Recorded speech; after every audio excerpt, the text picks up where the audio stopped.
中那是你，谁想是你苦里带着甜。我爸妈20岁前几年，那为我有那为把子十条百年岁岁哟。放开我！放开！都中了药了，还装什么贞洁烈女？乖，小美人躺好了，哥哥这就让你舒服舒服。裴京旭吓得眼泪滚落，他咬紧嘴唇，慌乱中拔下发间发簪，朝着男人刺去。啊！你个贱人，竟然敢伤我，老子弄不死你！你别过来！你再过来，我就杀了你！是吗，美人儿，你放心，就算死，哥哥也要死在你身。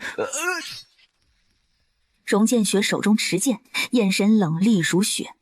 滚！一时间，男人甚至忘记了哀嚎，连滚带爬地跑出了房间，长剑扔在了地上。荣建雪抬脚上前，想要查看。不要过来！裴京旭，是我。荣建雪，是我。是好吧？是真的好吧？别怕，我在这里。是好热，我好难受。荣建雪微微垂眸，便拧眉转过头去，不再看他。我去叫大夫。不许叫别人来，不许叫别人来，我不想让别人知道。你会生病。不要别人，还是不要别人，让阿旭靠一会儿好不好？阿旭挨得过去的。荣建雪觉得不妥，她下意识地想要去拧腕上的佛珠，可触碰到空荡荡的手腕时，她才想起来佛珠并不在身上。也是这一秒钟的正神，裴京旭双手环住她的脖颈，俯身上前。呸！大人好凉，抱抱阿旭。我让江慧封了2楼，别怕。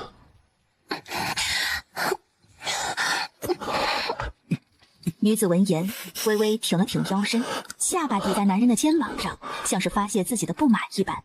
她一口咬住了他的肩膀，肩膀上的疼痛传来，荣建雪非但没有推开他，反倒拖住他的腰身，方便他的发泄。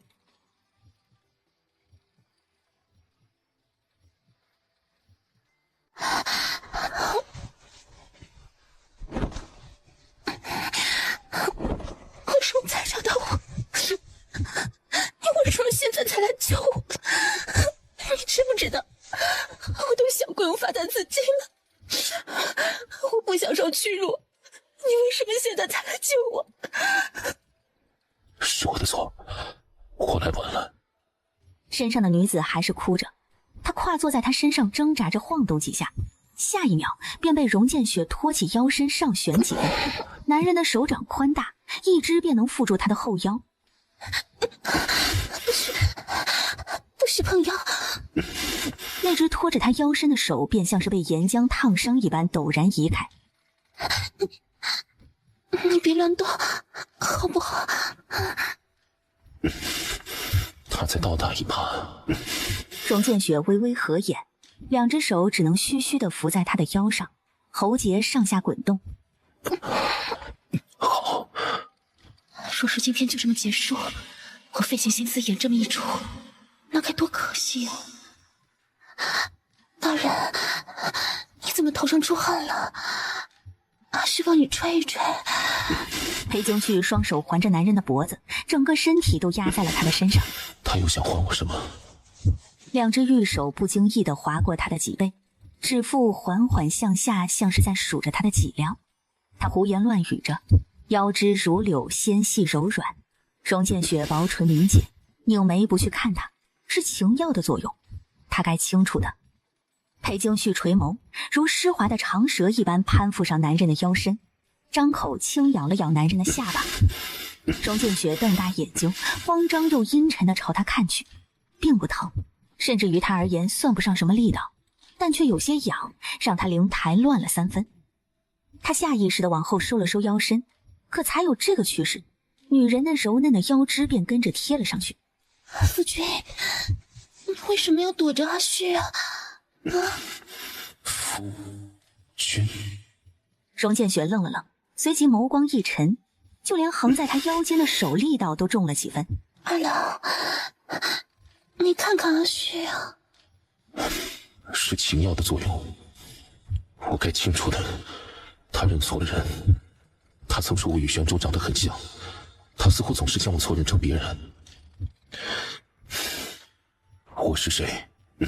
他这样问他，分明知道他中了药，却固执的要他一个答案。我是谁？夫君，夫君，二郎。那只宽大的手附在了他的后腰上，稍稍用力。二郎，他，夫君，帮帮阿旭。终于，他的脸上带了肉眼可见的慌乱，几乎是一瞬间，他的手从他身上抽离，不可置信地看向面前的女人。荣建雪刚刚触碰到一点的指腹灼热不堪。二郎，他又央他，似乎难受极了，眼泪落在荣建雪的衣襟。荣建雪甚至还未从刚刚的触感中回过神来。二郎是不是嫌弃阿旭了？二郎不喜欢阿旭了吗？面对荣玄州，他似乎总是患得患失。他也总是在问，不喜欢阿旭了吗？我又不是荣玄州，怎会知他喜不喜欢？指尖带着些诗意，荣建雪指骨泛白，半分不敢去触碰。身上的女人泪眸轻软，像是想要讨好他似的。讨好的也不是他，而是他的二郎裴京旭。这次的药效显然比上次严重许多。裴京旭轻提着，慢慢的应他一声二郎，还未醒过神来。他真的难受的好像要疯掉一般，却好像又担心会惹他厌烦，只是抱着他再没敢央他什么。荣建雪抿唇皱眉别过头去，脸色阴沉冷郁。裴京旭的哭声很小，紧紧贴着他的衣料，他没去看他，却感受到了他小幅度的动作。他浑身燥热，在他怀中汲取着凉意，身体也会不由自主地颤动几下。他手上没有力气了，环着他脖子的手不知何时松开了，但他并未掉下去。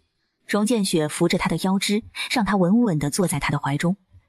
他听到女人无意识的呢喃，他叫荣玄州二郎，他说他好想他，他说他等他回家重新嫁他，蜷缩在他的臂弯下，口中叫的却是其他男人。但这样想又不对，他本也没这个资格。女人的呼吸从粗重渐渐平稳匀称，荣建雪微微合眼，他抱起他堪堪避过他身上的那处窘迫，这才往门外走去。门外，江慧一直候着。今日之事拦下来，谁都不许提及。他被迈入青楼，即便没有尸身，众口铄金也能让他成为众矢之的。江慧抱拳低头，没再敢看向公子怀中的二娘子。是，属下明白。裴京旭是真的服下了丽娘给的情药的。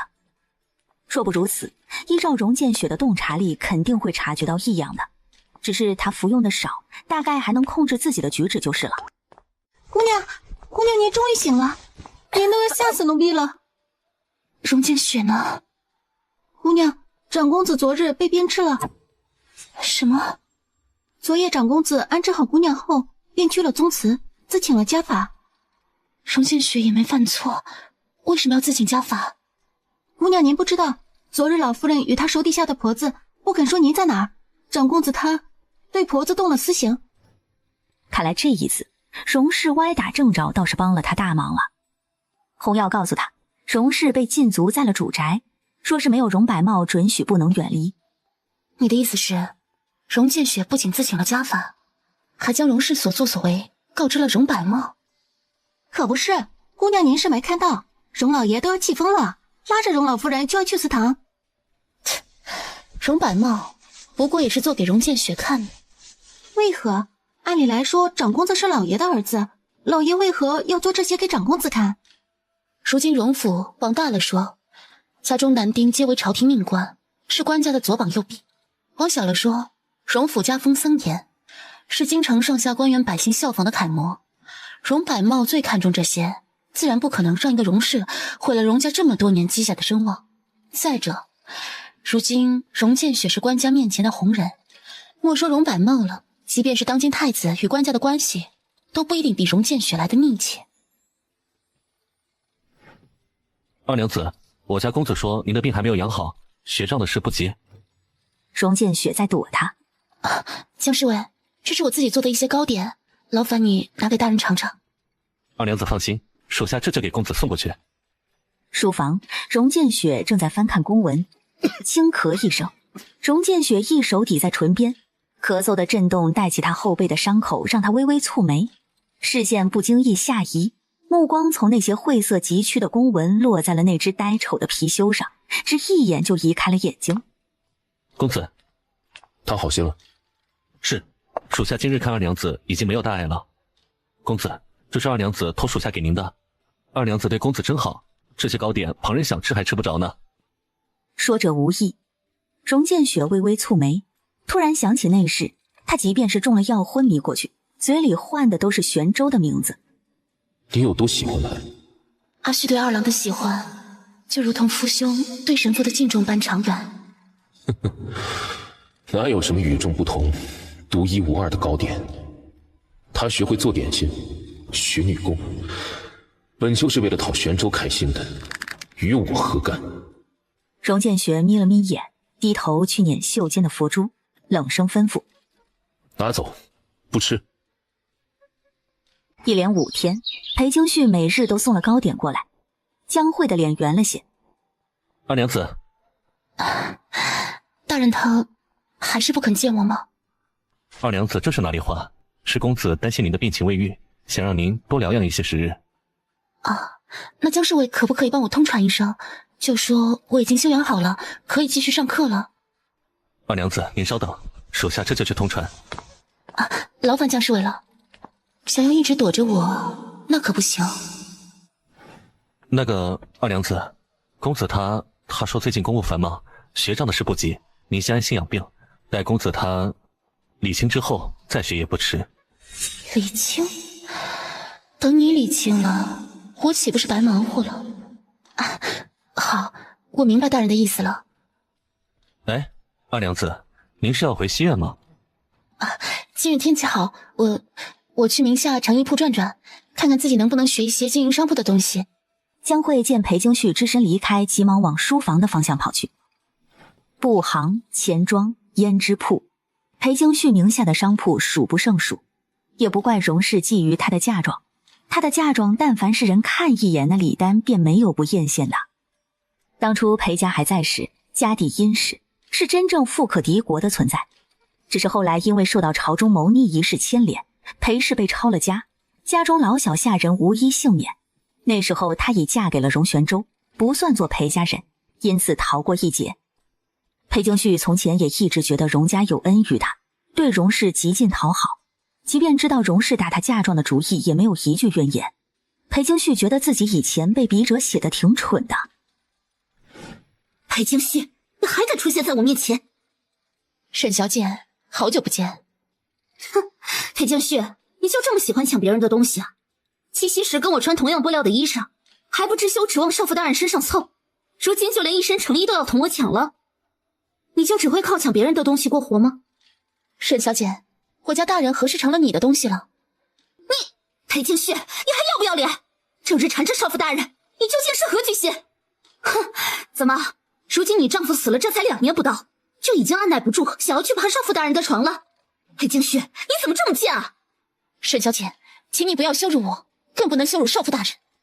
还不是因为你不知廉耻的往他身上贴。裴京旭，别以为他是你的父兄，你就什么事都指望他。你不要脸，少妇大人还要脸呢。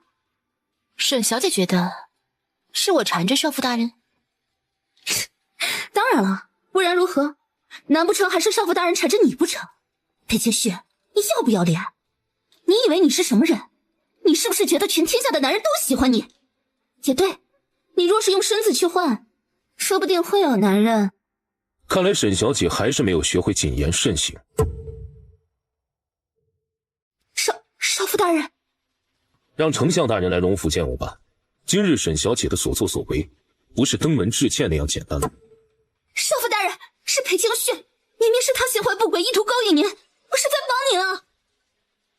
沈从月，慎言。是真的，裴氏他做这么多，就是想要勾引您。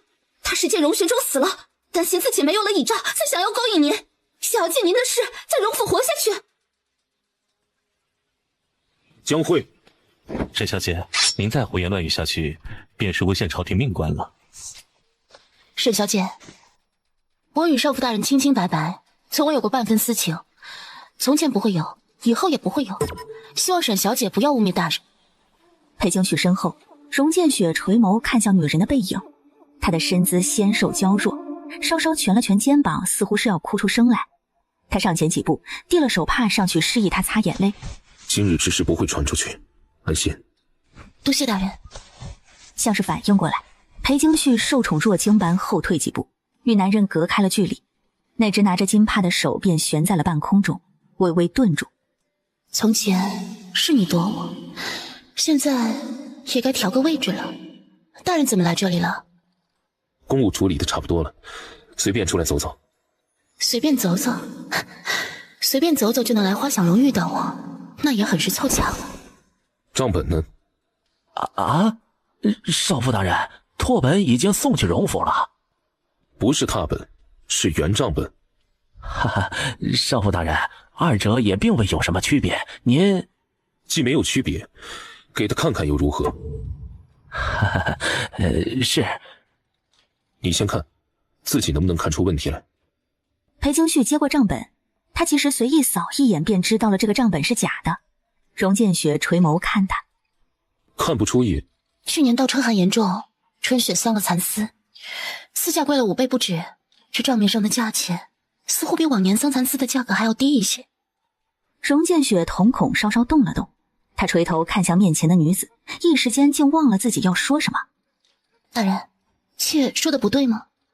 对，只是没想到你记住了桑蚕丝的价格。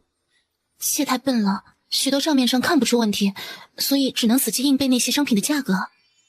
荣建雪不动声色地移开了视线。阴阳账本之事，我会禀报给大理寺处置。现在把真账本拿出来。少妇大人饶命！少妇大人，是王嬷嬷让小的这么干的，这都是王嬷嬷的主意啊！所以他被赶出荣府了，你也不例外。拿到了真账本，荣建雪让江慧处理了这里的事情，自己与裴京旭往荣府的方向走去。长安街熙熙攘攘，裴京旭始终站在距荣建雪1步远的位置，并未与他并肩。哪怕荣建雪有意放缓了脚步，他也会放慢脚步，始终不与他并行。书房里的墨条用光了。你平日写字用什么墨比较顺手？妾不懂这些，大人随意挑选就好。宣纸呢？喜欢什么样式的？大人不是要给书房添置文具吗？你在书房学习，也要置办些合你喜好的。大人不必麻烦了，妾今日来商铺看了一遭，觉得后面的经营，妾自己能处理得来。你的意思是，日后不必我来教你了？大人日理万机，账本的内容妾也学得差不多了，不敢再叨扰大人。裴京旭，你在跟我发脾气吗？因为我这几日没有见你。你瞧，其实这话说得很巧妙，似乎在他看来，他这几日不肯见我，对我而言是一件值得发脾气的事。他为什么会这么觉得呢？难道由人及己，其实是他自己生了私心？不是的，大人，妾只是觉得，于大人而言，妾看账经营这些，事实上是上不得台面的小事，不值得您为此耗费心神。用完就扔。裴京旭，你很喜欢这样逗弄别人吗？荣建雪风度翩翩，清冷正直，极少会说出这般近似刻薄的话。切耽误大人时间了。荣建雪微扬眉骨，没再看他一眼，拂袖而去。直到脚步声走远，裴京旭这才抬头看向男人的背影。不知道为什么，裴京旭有种预感，荣玄州会比他计划中要更快回京，所以他要加快速度了。一连几日，裴京旭都没再去东院，荣建雪除了早朝，一天也不会离开东院，两人竟真的一次都没遇到过。荣二娘子，好久不见。远州公子，在下听说这间良铺是二娘子名下的嫁妆。家父担心妾只身在外，所以嫁妆就多添置了一些。二娘子，在下与你做个交易如何？什么交易？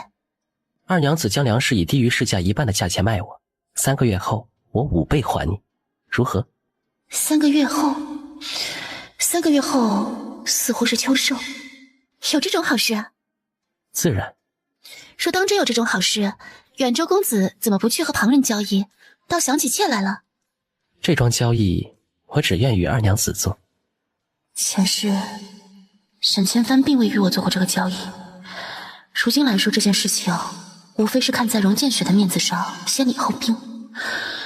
我若是不同意，沈千帆依旧会派人扮作强盗，将粮铺洗劫一空。若是同意，待沈千帆坐稳了太子之位，难保他不会恼羞成怒，毁了这桩交易。毕竟他现在和我交谈用的都是假名，即便立了字据，到时候也可以反悔。远州公子要这么多粮食做什么？自然是要广度百姓，接济难民啊。原来公子是想要救济那些流民。二娘子愿意做这笔交易了。广交善缘，积德行善，自然愿意。只不过我也有个条件，远州公子若是同意，我这粮铺所有粮食皆能以低于市价1半的价格全部卖你。施州是，近日来京城的流民众多，被太子殿下安置在了城外。二娘子去城外布州去了。那个与二娘子一同去城外布州的，还有太子殿下。书案前，男人拿笔的动作微微顿住。应当不是在下的错觉，二娘子似乎一直都不太喜欢在下。远州公子是金子吗？为何觉得我一定要喜欢您呢？即便不喜欢，也不必抱着敌意吧。二娘子似乎对在下敌意很重。不喜欢一个人还需要理由吗？我觉得远州公子长得没有少妇大人好看，这个理由可以吗？那要这么说的话，在下还挺喜欢二娘子的。想到前世沈千帆派人伪装成强盗洗劫了他的粮铺，后对白书童一见钟情后，为了赢得他的轻言，几次3番找他的麻烦，甚至在宫宴之上让他向白书童献舞，裴京旭心生烦躁。男配为了得到女主孔雀开屏，爱到深处恨不能将天下送到他的手上，而他裴京旭不过是痴情男配为了女主贡献一切时死不足惜的炮灰罢了。这样的念头让裴京旭感到愤怒与恐惧。裴京旭深吸一口气，不动声色地往后退了几步。今日的布州结束了，远州公子若无他事，妾身就先告辞了。二娘子是想要爬床吗？二娘子是想爬上少妇大人的床。裴京旭瞪大了眼睛，反应过来时眼眶里已经蓄满了泪水。他眼尾猩红，不可置信地看向沈千帆，似乎万万想不到他的嘴里能说出这种话。不是吗？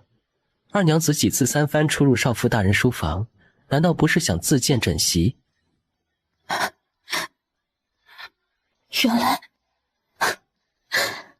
当真会有人这样想。什么？没什么，远州公子说的在理，妾身失礼，让大人受了诸多非议，是我对不起他。二娘子若是想攀高枝儿，怎么不再往上瞧瞧？这长安城能比得上少妇大人的高枝虽不算多，但也不是没有，你说呢？妾身嫁与荣家二郎，心系于他，哪怕二郎身死，此志不改，此心不渝。沈千帆似乎咬了咬后槽牙，但他面上仍旧笑得如沐春风。二娘子此情感天动地，说不定上苍垂怜，能让你夫君死而复生也说不定。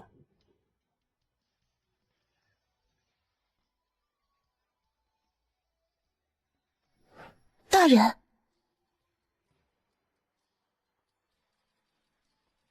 大人怎么来了？比他预料的时间早了些，裴京旭以为这条战线还要再拉扯些时日呢。裴京旭低头看着自己的脚尖，他在等他开口。江慧说你去了城外。是啊。与沈、远州在一起。是。远州公子说他想接济那些难民，所以你就将粮铺中所有粮食低于市价全部卖给了他。远州公子说了，他日后会还的。哼，我怎么不知道你何时这般好说话了？为了与母亲抗衡，不惜签下字据学账，如今倒是慷慨大方，愿意为了他将粮食全部售卖出去。裴京旭，你可知如今城外难民众多，长安城的粮食一粒千钱，你的粮铺存粮占了京城所有粮铺的一半，你知不知道这样做会有多少粮商记恨于你？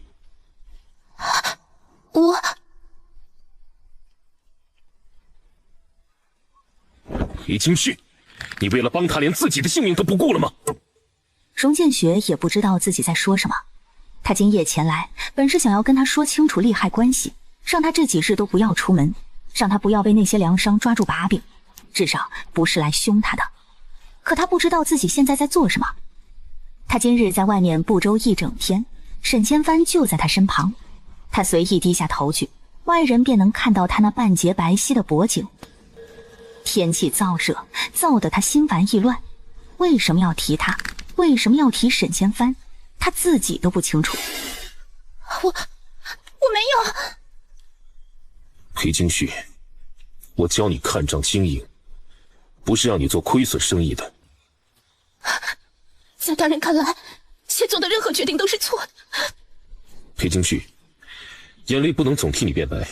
你因为赌气不肯让我再教你看账，如今又自作主张将粮食低价售卖，就事论事，本就是你错了。他这样说，试图找回自己的理智。妾总是做错事，大人不也清楚吗？裴京旭，我们好好说，不要耍小性子。好，那便好好说。大人凭什么觉得妾不去书房让您教我是因为赌气？不是吗？我几日没有见你，你因此赌气不肯让我继续教你，这不是赌气吗？原来大人知道今日不肯见我，妾还以为您不觉得自己做的不对。我只是在想事情，有些事情没有整理清楚，所以才没有见你。我只是在想事情，有些事情没有整理清楚，所以才没有见你。那妾也可以告诉大人，不让您继续教我并非赌气，我就是不肯了，不愿了，不想了。大人不是说了吗？有完就扔了，妾本就不是什么投桃报李之人。月光如水，皎月下的二人似是被月光淋透。裴京旭眸光晃动，荣建雪看着他，久久没有开口说话。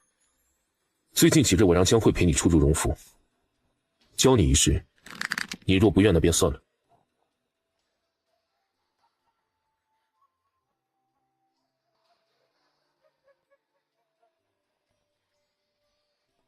裴京旭转身看着男人离开的背影，眼中闪过一抹情绪。认真来讲，对于荣建雪而言，这大概算是他的一次低头，不是认错，是低头。认错与低头不一样，早些时候荣建雪也曾误会过他，因为解除了误会，查清了真相，荣建雪可以毫无负担，真心诚意地向他致歉认错。做错了事便认，这对荣建雪而言，道歉并不是什么难事。但认错的前提是他知道自己错了。但裴京旭要的不只是他的认错，他要他低头，向他低头。低头的意义在于，即便不是他的错，为了缓和他们二人之间的关系，他也会主动求和。就如今晚这般，就像荣建雪说的，是他无理取闹提出要终止学账，又是他莫名其妙向沈千帆低价售卖粮食，引得粮商记恨。这都是他的错，但他今日来西院是来求和的。但这个求和的力度太小了，对于裴京旭而言还远远不够。他要的求和要更铭心刻骨。妖女，你究竟是何居心？居然在粥里下药！这位小哥，话可不能乱说。哼，乱说！我兄弟就是喝了这个妖女派的粥水，现在昏迷不醒，怎么是乱说？裴京旭微微挑眉，他果然没记错，前世也有这段剧情。当时因为是沈千帆派人抢来了他的粮食，所以那些粮商将怨气都发泄在了沈千帆身上。这一世，因为他自愿低价卖出了这些粮食，所以那些陷害便轮到他了。我没有下毒，我没有下毒。还敢说你没有？那你说我兄弟为何会这样？他今日可只吃了你这一碗粥。去请大夫。哎，别跑啊！现在我兄弟都快不行了，你们可是要趁机逃跑？在下只是派人去请大夫来给这位兄弟医治。你既然这么担心他，难道不应该让大夫来诊治吗？我才不管那些，这个妖女她就是故意的，故意在粥里下毒，让她赔钱，给我兄弟磕头道歉。真的假的？这位女菩萨真的在粥水里下毒了？谁知道呢？我看着这姑娘大户人家的小姐，应该做不出这种事儿吧？哼，你们不是京城人士不知道，那个裴氏的名声啊，在长安城可是坏透了。人群中也混进了粮商的人，将裴京旭在京城的那些污名全都搬了出来。小哥不如先让我的人去请大夫，等大夫看过了再做定论。你别跟我说这些，我一个粗人听不懂。我现在就要这个妖女赔钱，要她给我兄弟磕头。裴京旭因为提前猜到了剧情，所以一早就去让洪耀去请大夫了。如今应该也快到了。眼下最重要的就是稳住这些流民，不能再进一步加剧事端。若是今日之事被有心之人告知了父皇面前，那我这几天的努力就全白费。所以现在最好的办法，二娘子，你不如先给他们二人道个歉吧，这是最省事的办法。裴京旭微微挑眉，看向沈千帆的眼中闪过一抹情绪，不是诧异，不是震惊，甚至不是失望，只是有些莫名其妙，甚至是茫然疑惑。二娘子委屈一下，先稳住他们，事后我会查明真相，还你一个清白。真的很是莫名。裴京旭从一开始也没打算指望沈千帆，他一个人便能解决这件事，偏偏他非要插手，还说出这种话来。远州公子，我家二娘子没做错事，不需要道歉。不道歉？好，各位，你们都看到了，这个妖女她居心叵测，在粥里下毒，罔顾我们性命。是啊，简直就是罔顾性命的妖女。报官，将她拉去报官。大夫来了，都让开！裴京旭听到声音，微微勾唇。荣建学怎么来了？我不是让红要去找大夫了吗？荣建雪从哪里得到的消息？裴京旭仍是低着头。荣建雪看了他一眼，薄唇微抿，转而对一旁的大夫点了点头。突如其来的大夫让那壮汉有些措手不及。你是谁？你怎能煽动我兄弟？他若是当真中了毒，便该尽快就医。你迟迟不肯让大夫替他诊治，是何居心？胡说！谁说我不让了？我就是担心你们是一伙的，万一对我兄弟做手脚怎么办？荣家长子荣建雪，若今日我与他们沆瀣一气，不必你说，诸位皆可押我去大理寺告官。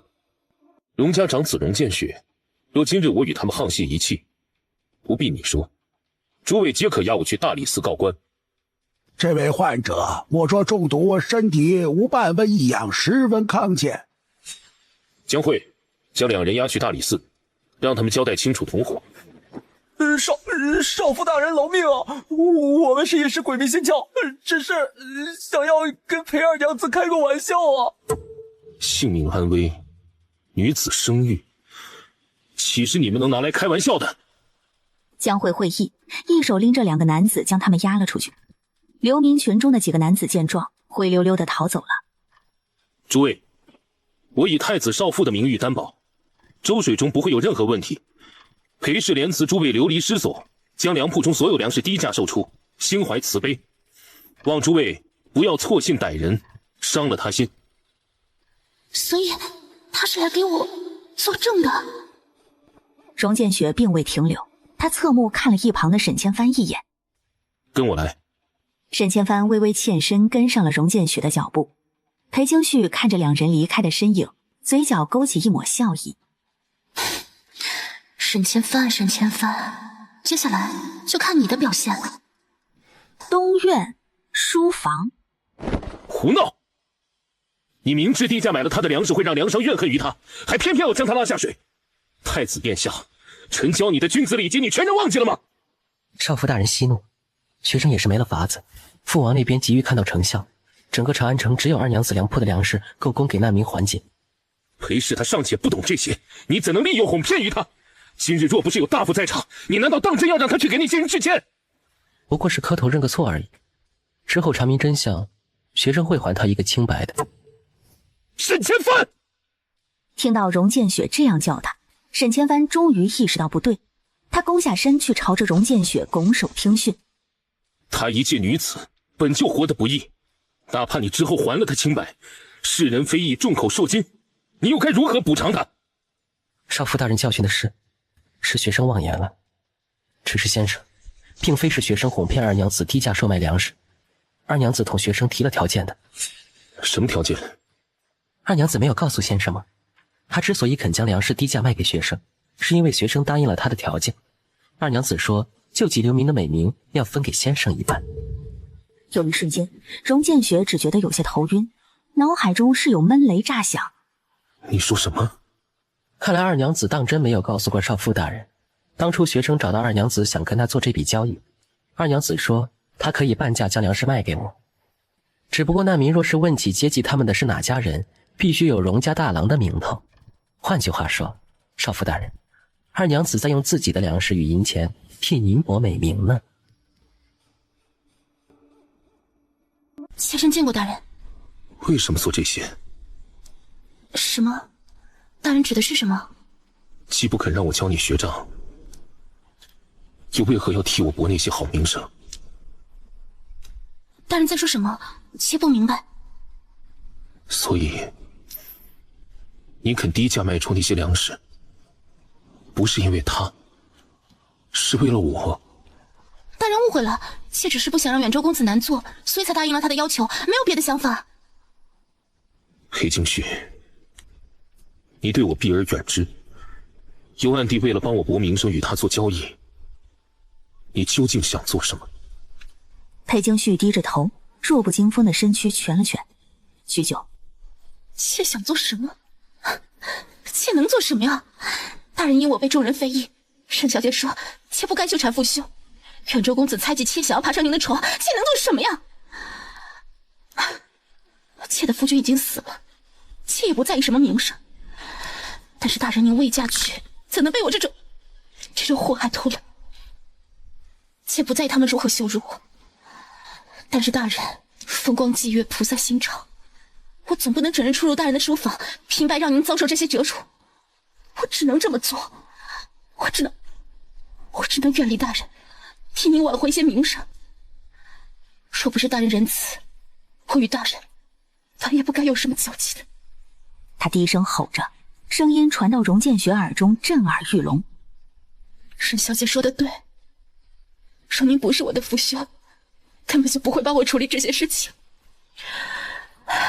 大人克己复礼，举止轻盈，我不过是一介娼妇，实在配不上您这般教导。妾知道大人之所以愿意帮我，只不过因为顾念了兄弟情分，是妾失了礼数，过于依赖大人，才让你受到这些莫须有的妄议。看我。裴京旭抽了抽鼻子，顺从的抬头，他的眼眶还落了2行泪痕，月光眼映，好似银粉。裴京旭，向我道歉。对不起，大人。我原谅你了，裴京旭。终于，男人的眼中进了几分温润的光泽，长睫垂落，那只温凉如玉的指箍落在了他的脸上，替他轻轻擦去眼角的泪珠，手收回。荣建雪摩挲着指腹那点失意。名声不是靠别人说出来的，是靠自己挣出来的。我并不在意那些流言蜚语，无稽之谈就如无根之水，不等太阳出来，自己便销声匿迹了。裴景旭，不必远离我。裴景旭，不必远离我。处置了散布流言蜚语的人便是。但是太子少父说是这些污名传到官家耳中，与您地位不利。官家若是随意听信了这些传闻，那他分辨是非的能力还有待商榷。裴景旭，不必妄自菲薄，也不必为我做这些博美名的事。我既肯教你，便不在意旁人怎么说。可是我只是觉得这样对大人而言并不公平。他还是想要逃避，想要远离。荣建雪微扬下巴，眼中闪过几分近似偏执的决绝。刚刚那些话，我可能还没说清楚。我的意思是，裴景旭，你不能躲着我，那才算是不公平。大人，您这算是求和吗？求和。裴景旭，和好。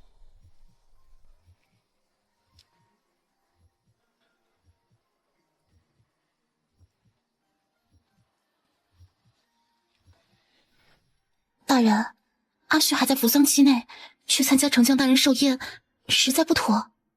他来邀你，是他应当上门请罪，给足你地位与名声。但去或不去，你可以自己拿主意。可是大人，这样会让沈小姐难做的。既他几次三番诬陷于你，你自然也不必对他手下留情。那若是阿旭在丞相府作弄沈从月，大人会不会怪我？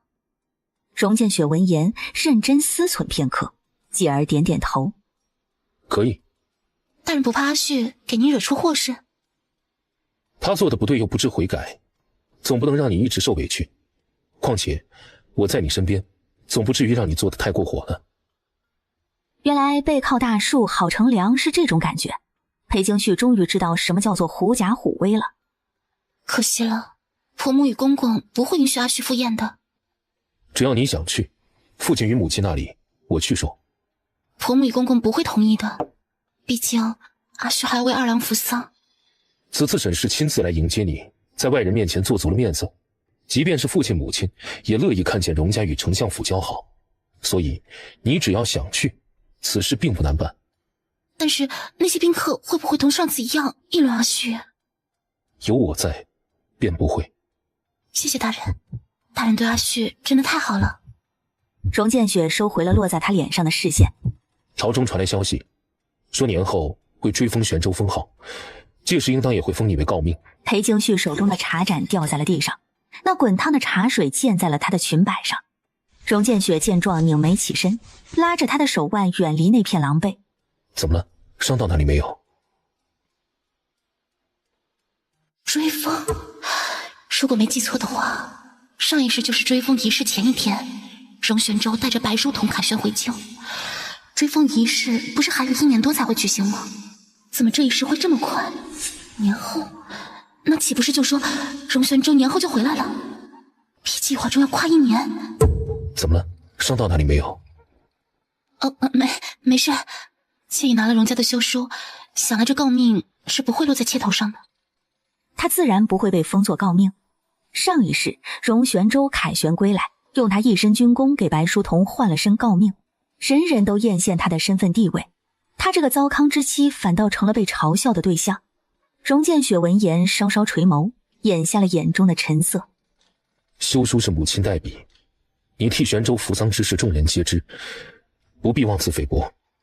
阿旭只觉得什么都没有做，受之有愧。即便不是荣玄州，你也总会有的。啊，大人说什么？裴景旭在想事情，并没有听清。啊，没什么，我还有公务要处理，你先回去吧。那阿旭就先告退了。太早了，荣玄州比计划中回来的要早太多了。难道是因为我不再按照画本中的剧情进行？画本为了纠正剧情加快了速度，画本这是在跟我作对吗？看来要抓紧时间收网了。至少要在荣玄州回来之前爬一次荣建雪的床才行。大人，您还没走吗？一起走吧，你一个人我不太放心。今日沈从月亲自来荣府请他，他担心沈从月会趁着人多欺负他。看上去阿旭很让大人操心呢。没有操心。公子，丞相府沈小姐已经在府外等候了。就说二娘子还在束发，让她稍等片刻。是。江慧幸灾乐祸地笑笑，荣建学捻了捻佛珠，眼中看不出什么情绪。直到半个时辰后，江慧才又来禀报：公子，沈小姐让属下来询问二娘子梳洗好了没有。荣建雪抬眸看了裴京旭一眼，裴京旭笑着点点头，荣建雪这才跟着点了点头，悠悠起身：走吧。二娘子，总算等到你了。他伸手去拉裴京旭的手腕，裙底却是伸出脚来，故意给裴京旭使绊子。裴京旭甚至都没来得及反应什么情况，下一秒，一个厚重的力道从背后传来，纤细的腰身被搂住，他的脚几乎是堪堪踩在了沈从月的脚面上，熟悉的沉香气息迎面而来。裴京旭眼睑微垂，先是重重地踩了沈从月一脚，听到他痛呼一声，裴京旭娇娇地喊了一声，随即整个人倚在了背后男人的怀中。大人！裴京旭像是真的被吓到了，反应过来后小心翼翼地扯了扯男人的衣袖，想让他放开他。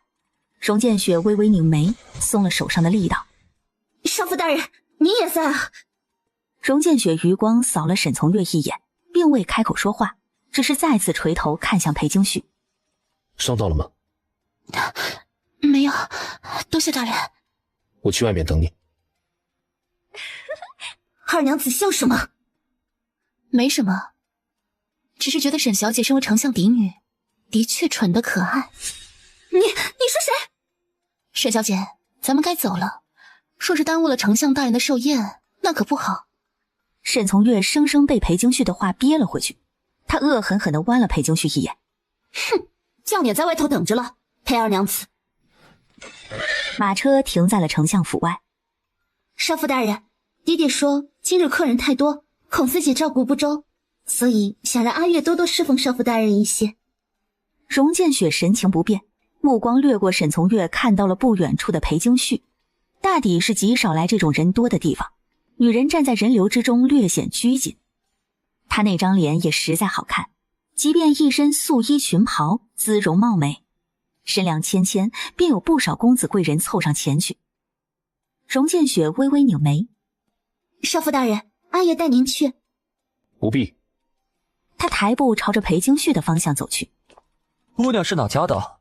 来丞相府多次，之前似乎都未曾见到过。听到身后的脚步声，裴京旭收敛情绪，怯生生地向后退了几步。确实。荣家的。娇弱的后背撞进荣建雪的怀中，荣建雪虚虚地扶住他的腰身，一双冷眸无波无澜地看向来人。见过少妇大人，是在下唐突了。说完，那人便慌不择路地狼狈离开。多谢大人。不喜欢便拒绝的干脆些，不必顾忌什么。阿旭担心会给您添麻烦。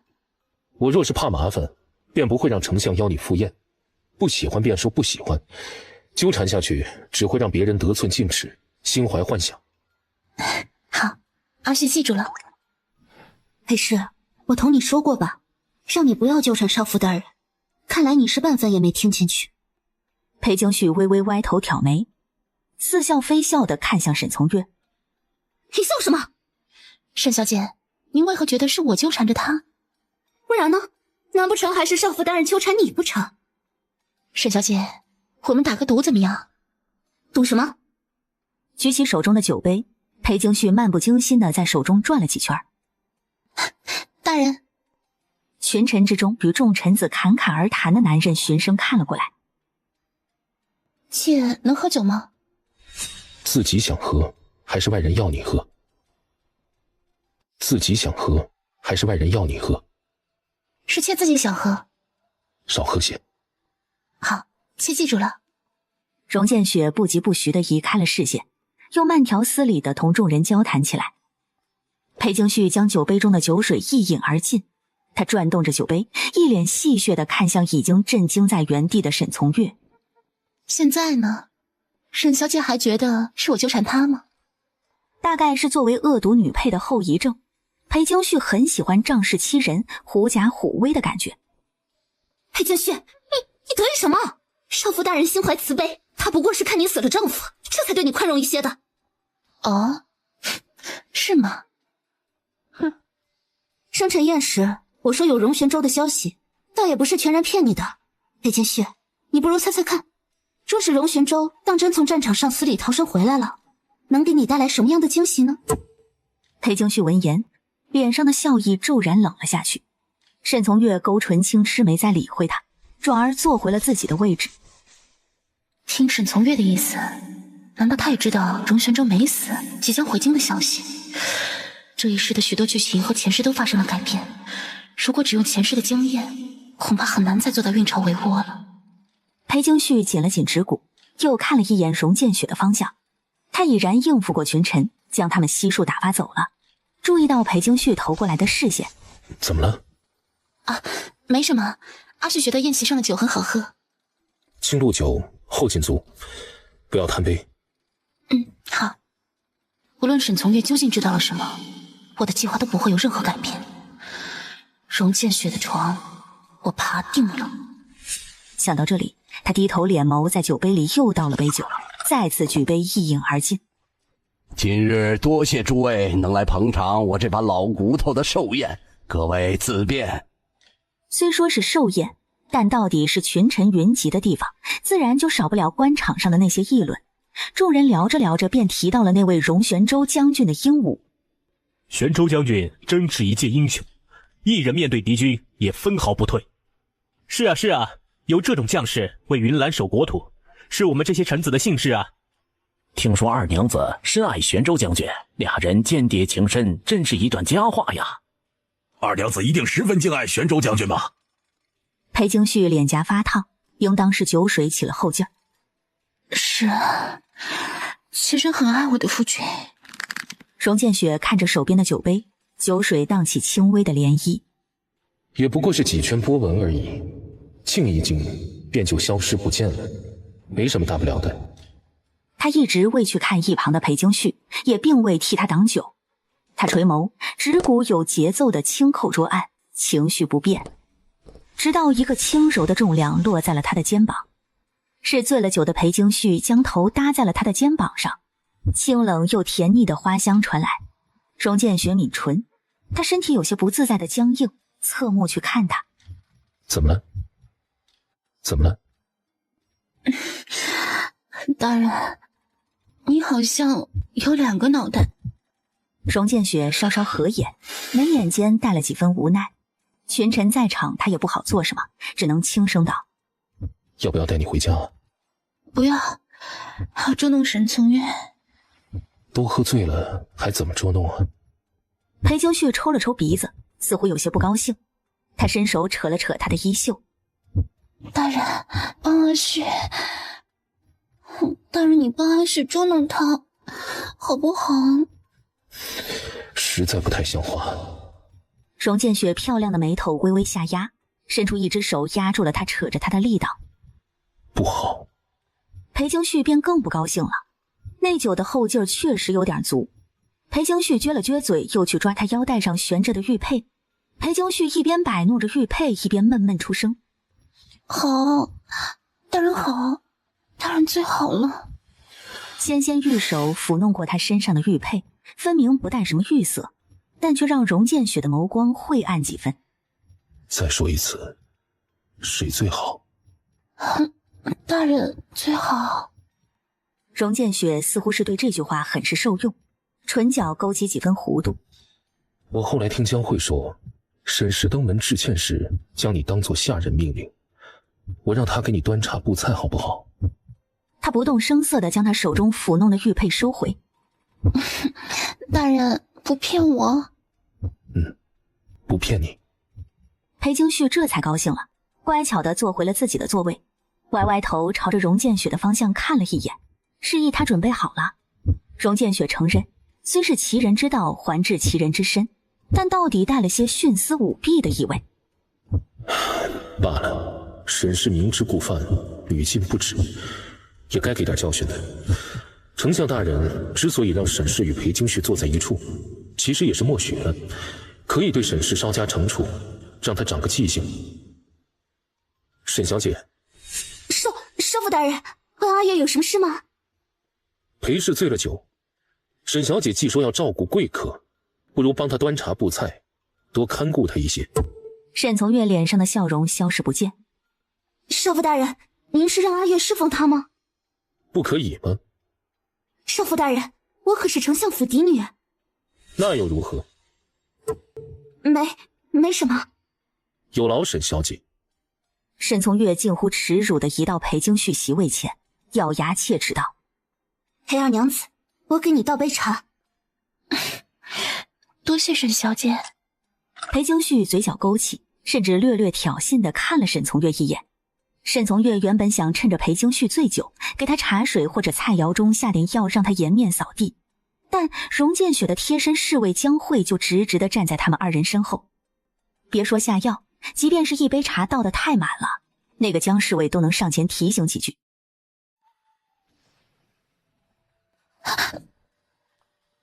怎么了？是害怕打雷。当然是装的。他只是突然想到了一个爬床的好主意，两只细软的手抱着男人的手臂，他浑身都颤抖着，胸前的两团柔软便不经意地触碰到了男人的手臂。荣建雪眉头紧蹙，他想要将手臂抽出，但他稍稍一动便听到女人近乎委屈的低泣。荣建雪捻了捻手腕上的佛珠，从前没听你说过，二郎战死的消息传来，就是在一个寓意。自那之后，阿旭别害怕打雷了。又一个惊雷炸响，裴京旭惊呼一声，又下意识地抱住了男人。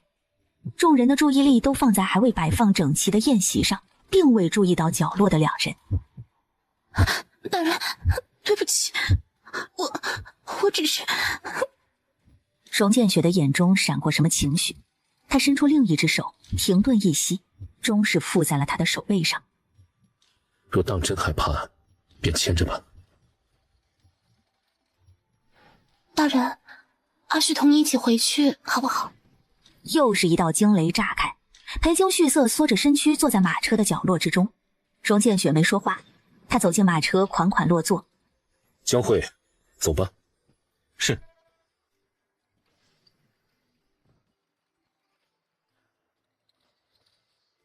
要牵手吗？可以吗？荣建雪没再说话，伸出一只手附在了他的手背上。裴京旭将手翻了个个儿，牵住了他的骨节，指腹微凉。外面的雨声依旧不见小，裴京旭却终于安定几分。大人刚刚与丞相大人聊了好久。丞相对我说，若是日后沈氏犯了错，让我看在情面上宽恕他几分。这可不太好，毕竟我可没有什么杀心。当初沈从月为了讨好白书童，设计我到莲花池的情形还历历在目呢。这一事，我自然是要还回来的。若是日后沈从月遭受惩处，难不成荣建雪看在沈丞相的情分上，真的会放过我？那我岂不是白忙活了？沈小姐即便真的犯了错，身为丞相府千金，大人也该给她几分薄面的。我拒绝了。什么？我对丞相说，律法不饶，我便不饶。于我而言，律法比任何个人情感都更公正重要。裴京旭的嘴唇微张，所以若是有一日裴京旭的谋划被拆穿，他丝毫不怀疑荣建雪会将他依法处置。他这个人太理智了，理智到近乎残忍。这算是警告，裴京旭不太确定，但这对他而言也实在不重要。大人是天底下最好的男子。大概是没想到他会接这样一句话，荣建雪眸光一乱，随即错开了他的视线。有一个炸雷响起，裴京旭下意识地捏了捏男人的骨节，荣建雪微微抿唇，指骨稍稍用力握住了他的手。